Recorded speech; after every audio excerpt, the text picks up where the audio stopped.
Let us look at this meerschaum. Clearly, I'm a classy dude, and I only do classy things. So.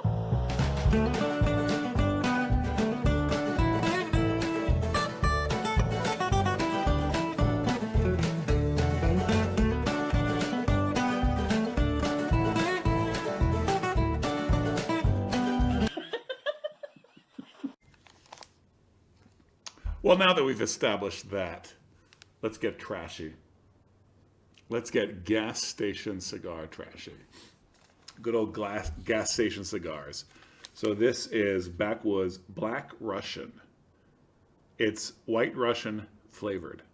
So how do I find myself in possession of some Backwoods Black Russian? I was driving home late at night, not having gotten much sleep the night before. So, I mean, that smells like vanilla candy. Straight up. It does smell slightly creamy. Now, I've had a couple already.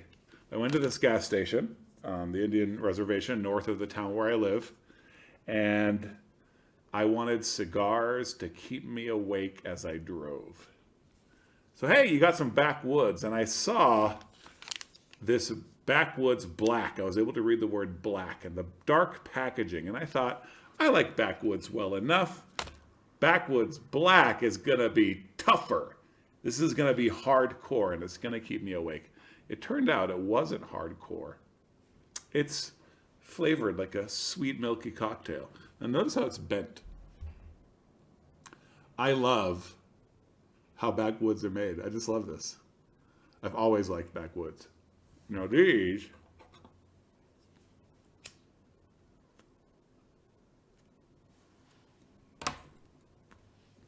The best thing I can tell you about these is that they are redolent.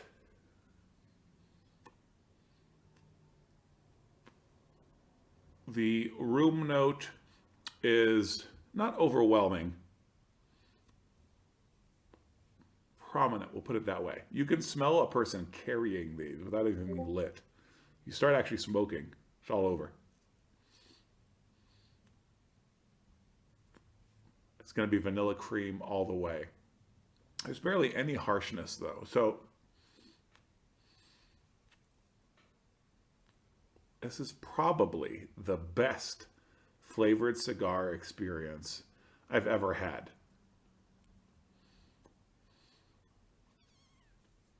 This kills, for example, an acid. Acids are trash. Sorry, boys and girls.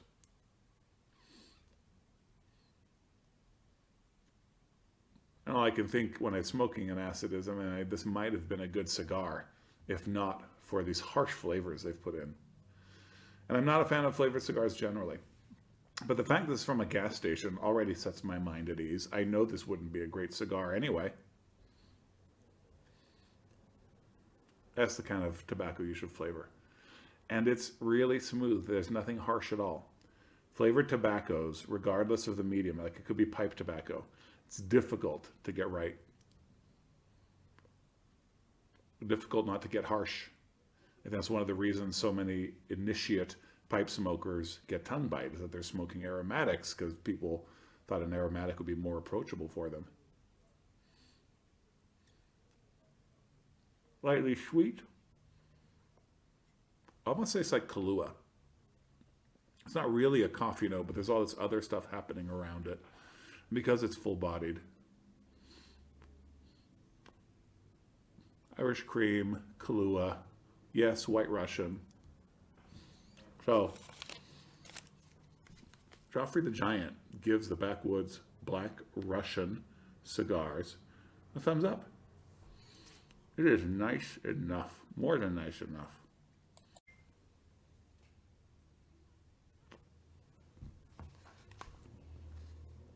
Keep and Give Away, Susan Myers. One of my all-time favorite poetry books. I'm attached to it because I bought it when I owned a bookstore in South Carolina. She was from the Low Country, and I was in the Up Country. But one of the dominant themes of the poetry collected in this book is the death of her parents. My mother had died shortly before I got a hold of this book. So there are a few works of art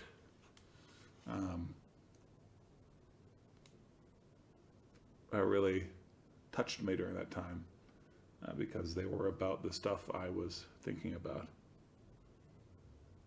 And this is a poem called Your Mother Forbids You to Leave the Yard. Your mother forbids you to leave the yard. You sit in your swing like a loose limb dangling from the biggest branch which knows trunk, which knows ground. You pump and stretch, kicking up speed on this furious horse until you soar past your neighbor's garage. Below you, the dog wags his tail. Inside, the old clock travels the day, its pendulum sweeping hill, valley, hill. Whoosh is the song in your ear, wind then mutinous hair in your face. Comes the wind again, forgiving, as a mother watching at the window, her arms folded, wishing away love's daily punishments. The morning moon wears lace, white as your grandmother's hair. You laugh and touch it with your toe. Lean back into the rhapsody of air. Lost child, close your eyes. Let the wide sky lap you up and up.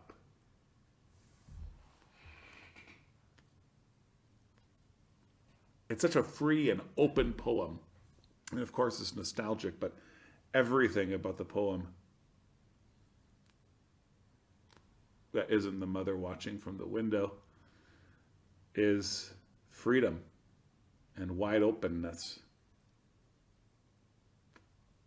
And even the mother, the specter of the mother, if I may use that word. It's kind of negative, but I like it, the specter of the mother, the ghost of the mother. Watching, she's full of love. And she's removed. The freedom is unimpinged. But the poem is called Your Mother Forbids You to Leave the Yard.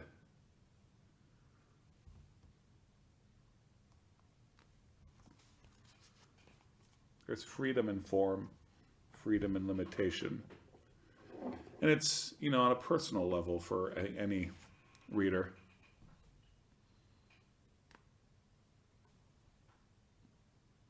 Not only nostalgic, but you realize how much freedom was available in the strictures that your loving parents may have set. But beyond that, it reminds us of our perspective, right? How quickly kids forget what their limitations that we lay upon them are. And we eventually realize how safe they made us feel, right? That we wanted those things. We wanted the fence. If you or I had been left completely adrift in the world as children, as many are, we would have been miserable. Limitations are a part of love. My wife is a fence. I have my wife and I have her fully, but I can't have another man's wife. I can't have another wife. And that's good for me. It's a blessing. I can enjoy so much more freedom because of that. And ultimately, of course, it takes us to God Himself.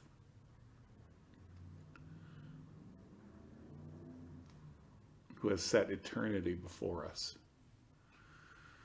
An eternity in a certain direction, in a wide direction. Narrow is the gate that leads to salvation. Once we're here with Jesus, within our renewed nature, anything is possible. After the day of judgment, after the resurrection, I am going to make time. Sometime in the first 1,000,000 years, what will years be?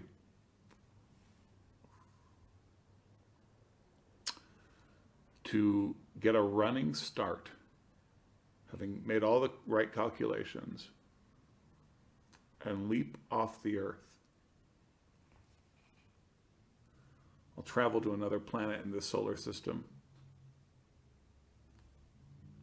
Just soaring. Can you soar through space? You can't, can you? You need wings to soar. You need air. Cruising through space off the power of my own thigh muscles all the way to Mars.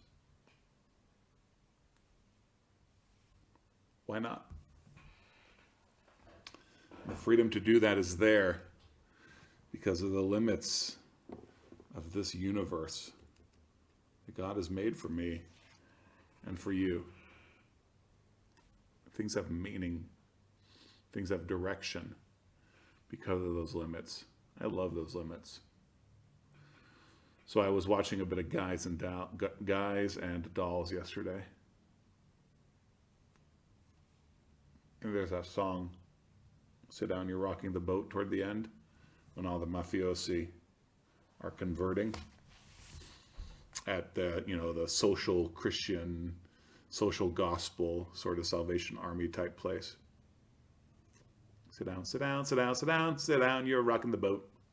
And the devil will drag you under. And it's an adorable song, sung by an adorable actor. There's definitely an undercurrent in that song that if you want to have fun, if you want to be cool, then you're going to end up rocking the boat. That may be a path that leads to destruction, but it definitely lets the viewer decide, I prefer to have my fun. And, of course, the song, the things that the man is giving up, giving up drink, giving up gambling, like it's a mixed thing, play some poker, drink some whiskey, it's fine, right? Not fine for social gospel types back then, but it's fine. It's good. It's rejoicing. It's rejoicing the Lord. But I was thinking as I was watching that, we make fun of people who don't want to rock the boat. And complicity with sin is wicked, right? And that's a motivation for a lot of people not rocking the boat. Or just not wanting to stick their neck out. Or being the sorts of people who love comfort more than truth, beauty, and goodness. That leads you to not rock the boat. All right, so the song is already angling you to think in a certain direction. It got me thinking about freedom. And the freedom that we have in the Lord Jesus to smoke our pipes, to drink our whiskey.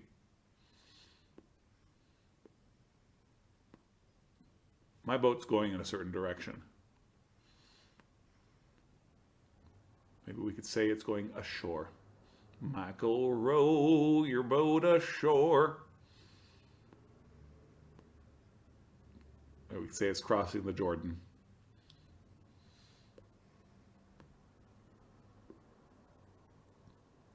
Maybe it's crossing vasty seas, but it's going somewhere.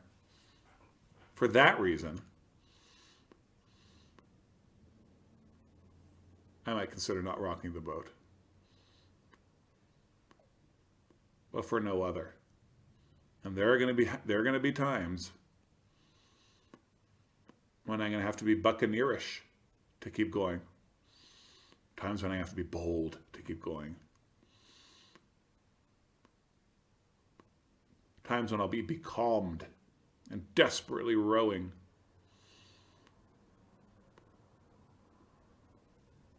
This ain't no pleasure cruise, you know. This is an adventure. And it's exciting to think about all the possibilities of this life and the next, of all that it is to be a human being in Jesus Christ. How did this start? The poem.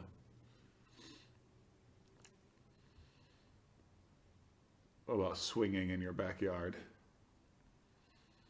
with your mother forbade you to leave.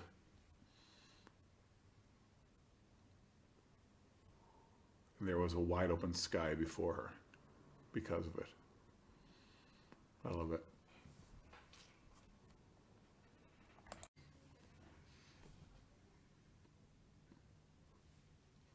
So I was listening to Jordan Peterson talking about female perfection, the female ideal, and how men use that to motivate themselves. Now he talked about the quest for the princess, right? Going after this ideal woman, and how fearsome the ideal woman is, this queen, this majestic life force for life, who may not find you worthy. And that's a fearsome thing. It's a demotivating thing for many young men. So he talked a bit about the paradox of, you can never have the ideal woman, because as you get closer to this woman that you're pursuing, you begin to know her. Really, he didn't use this word, but in a sense, men are objectifying women as that feminine ideal, as a fearsome feminine ideal. And as they pursue a particular woman, as they must, she then becomes de-objectified, demystified, and you begin to realize that, in fact, she also cuts the cheese, right?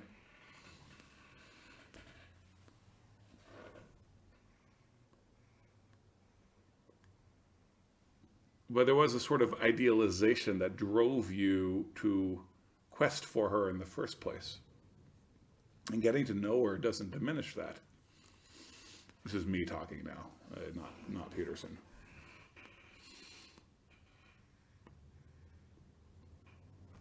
As she becomes de-idealized, you begin to realize what you can do with her. And you can build a life with her. Shout out to my baby.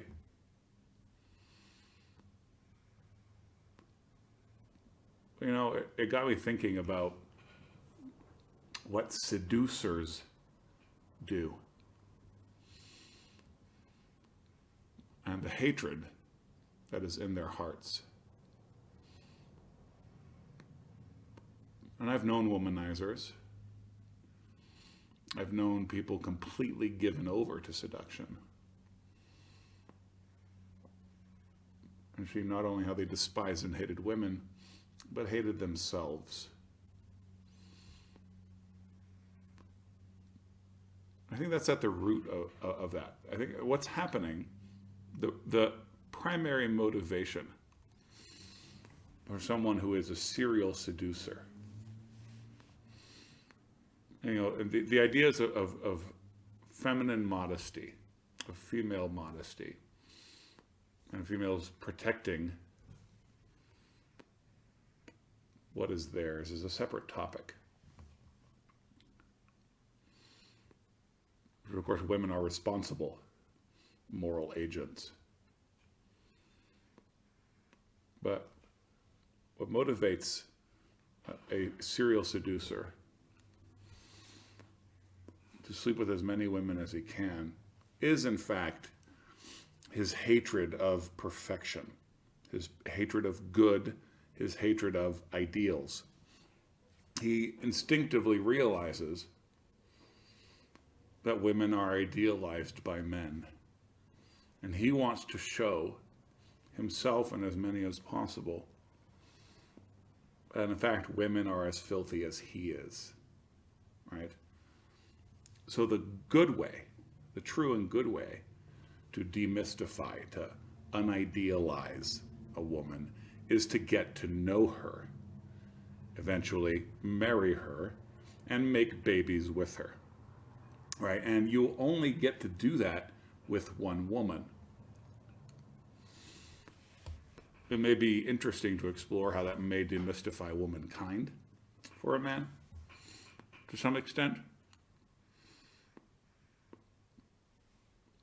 It may be interesting to talk about eventually, right? Not in this video. How one's own spouse as another person, you are one,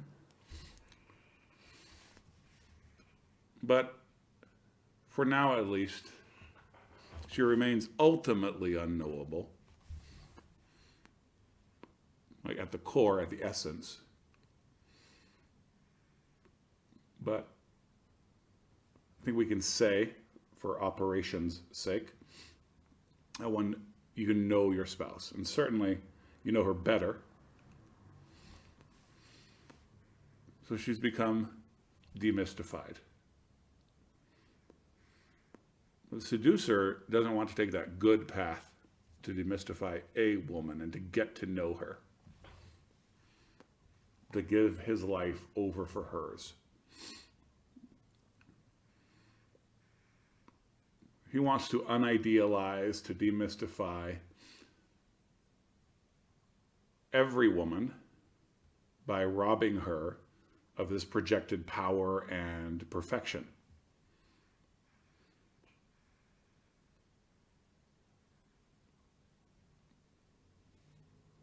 If he can gain her intimacy, he shows the world that she's nothing.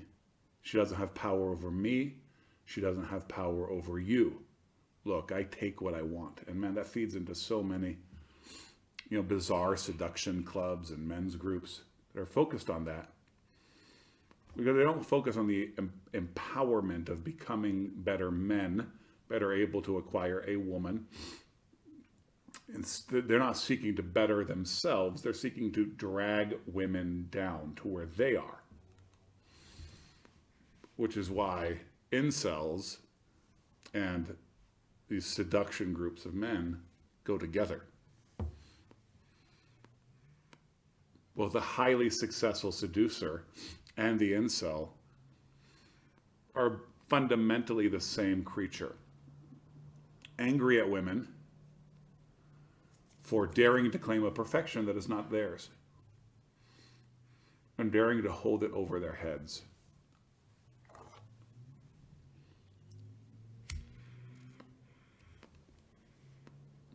But maybe that projected perfection, young men, is the doing of other men.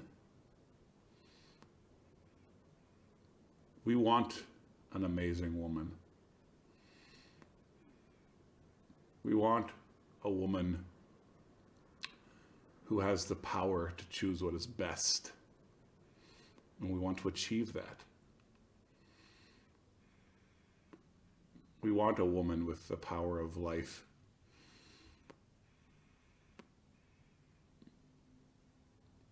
In her belly. And we want to achieve that.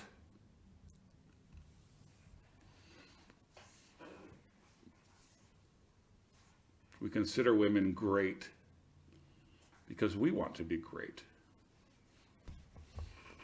And we want that in Jesus Christ.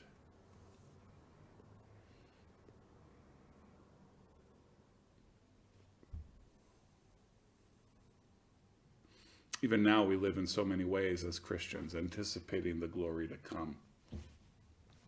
And my wife does in fact cut the cheese. But she is glorious now. Objectively, made in the image of Christ, indwelt by the Holy Spirit. The glories to come are even greater. That excites me. That arouses me.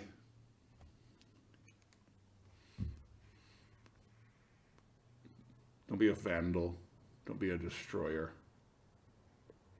I think the connection between this and the previous segment with the poem is that modesty is power.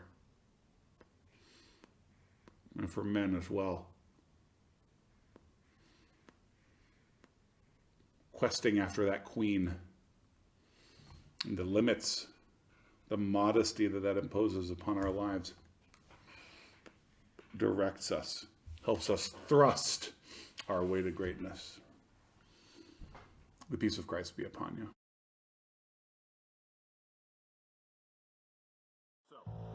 you.